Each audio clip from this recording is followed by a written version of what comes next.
I just turned my back on the faith in college. And then after college, I went to the NFL, and I'm thinking, wow, I'm doing really, really, really good. Everybody's telling me I'm doing really, really, really good. I'll get to the faith. I don't have time for that right now. I'm really busy. I got really important stuff I got to worry about. I'll get to that later. That was essentially my attitude. And thankfully, because God knows me because he made me, he took a 2x4, metaphorically speaking, and hit me in the head about a dozen times and said, hey, dummy, it's time to come back. And luckily I did, through a whole combination of factors. But maybe the best way I've heard it is this. We were getting ready to play a game in Pittsburgh. I wouldn't cheer Pittsburgh either. I'm glad nobody cheered. Because the Ravens and the Steelers, they don't like each other. We don't like Pittsburgh. No, Pittsburgh's okay. So of all places, I was going to Mass in Pittsburgh before a game. And the priest gave a homily. I don't remember very many homilies because I've been hit in the head a lot, obviously, and the face.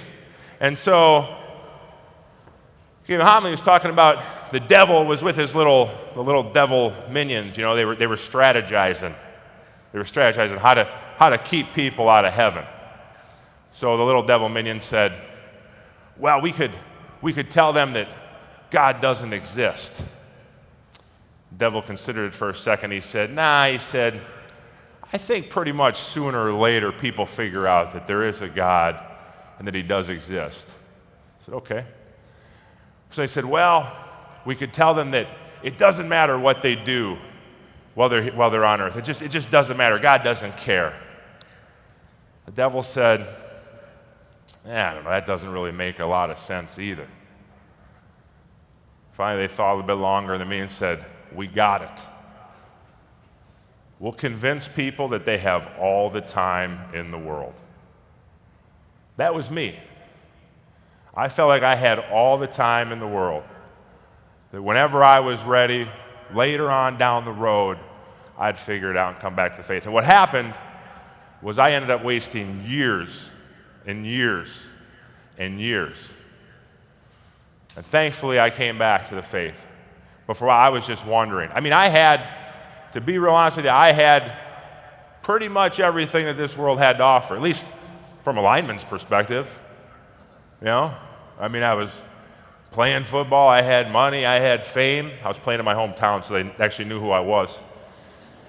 I had everything, but I know I was not fulfilled.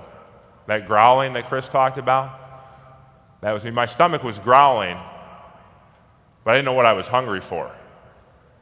And as humans, isn't it just our nature? You know, we think we can figure it out. Not only do we make things more complicated, but we think that we can figure things out on our own. I had the answer the whole time. But it took me going out into the desert, into my personal desert, to get back on a journey for the truth. And ultimately, I made my faith my own. I took ownership in it. It wasn't my parents, it had to be me. And so when I say I'm really, really, really happy to be here, see, I'm an old guy, 38. I know. I aged faster than I matured, but I am 38.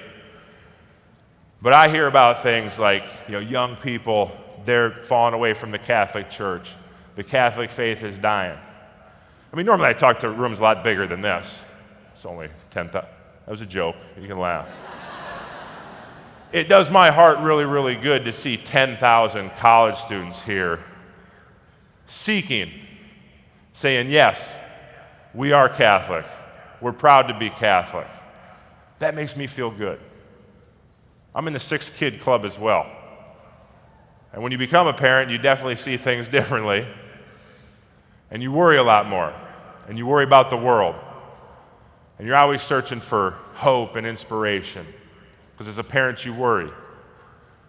I'm, again, 38 years old, not really into the technology, but I was videoing some stuff earlier, the Taylor Swift song, sending it back to my kids. They're loving it. I can't wait till they can come to SEEK. But good for you. Good for you for figuring it out right now. Today you've got it figured out. Today. You only have this much time, and every day gets a little less, and you don't know when it's up. But every day we need to ask ourselves, what do we seek? Who do we seek? And we can't afford to waste any time.